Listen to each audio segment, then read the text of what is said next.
నమస్తే, welcome to editor analysis. Bengal రాజకీయాల్లో high drama.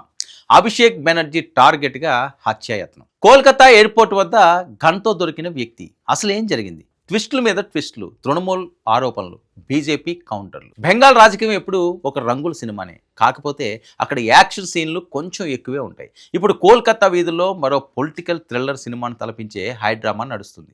అధికార తృణమూల్ కాంగ్రెస్, ప్రతిపక్ష బీజేపీ మధ్య మాటల యుద్ధం కాస్త ఇప్పుడు గన్ ఫైట్గా మారిందా అనే అనుమానాలు రేకెత్తిస్తున్నాయి.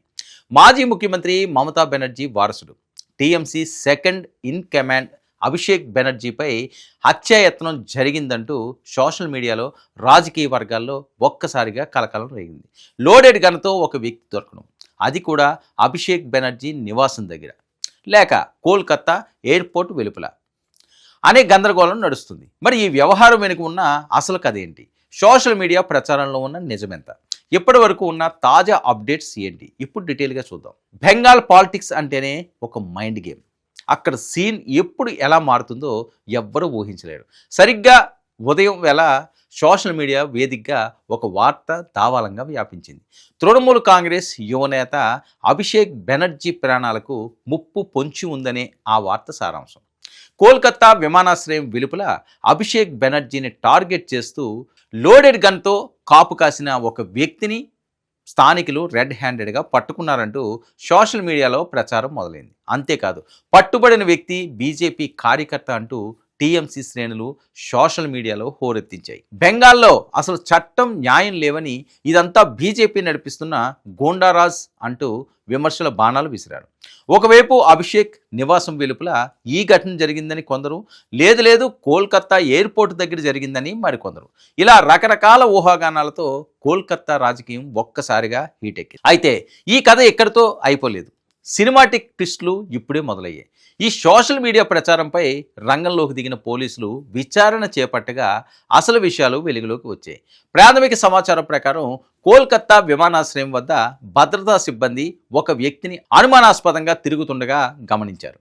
అతని దగ్గర ఆయుధం ఉన్నట్లు గుర్తించి అదుపులోకి తీసుకున్నారు. అయితే అతనికి ఏ రాజకీయ పార్టీతోనైనా సంబంధం ఉందా, లేదా అతను నిజంగానే అభిషేక్ బెనర్జీని టార్గెట్ చేశాడా అనే కోణంలో పోలీసులు అధికారికంగా ఎలాంటి నిర్ధారణ చేయలేదు.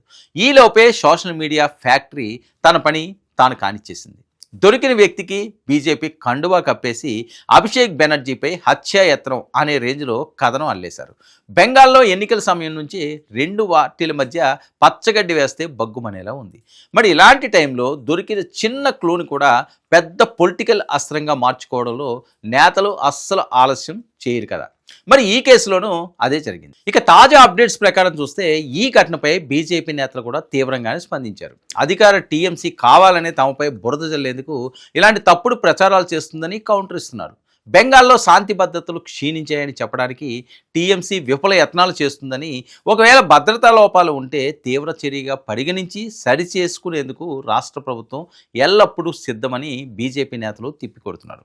మరోవైపు పోలీసులు సదరు నిందితుడిని రహస్య ప్రాంతంలో విచారిస్తున్నట్లు తెలుస్తుంది. అసలు అతను ఎయిర్పోర్ట్ పరిసరాల్లో గన్తో ఎందుకు వచ్చాడు, అతని వెనుక ఎవరైనా ఉన్నారా, లేక అది లైసెన్స్డ్ వెపనా అనే విషయాలు తేలాల్సి ఉంది. అధికారులు పూర్తి నివేదిక ఇచ్చే వరకు ఇవన్నీ సోషల్ మీడియాలో నడిచే ఊహాజనిత కథనాలే అని పొలిటికల్ అనలిస్టులు అభిప్రాయపడుతున్నారు.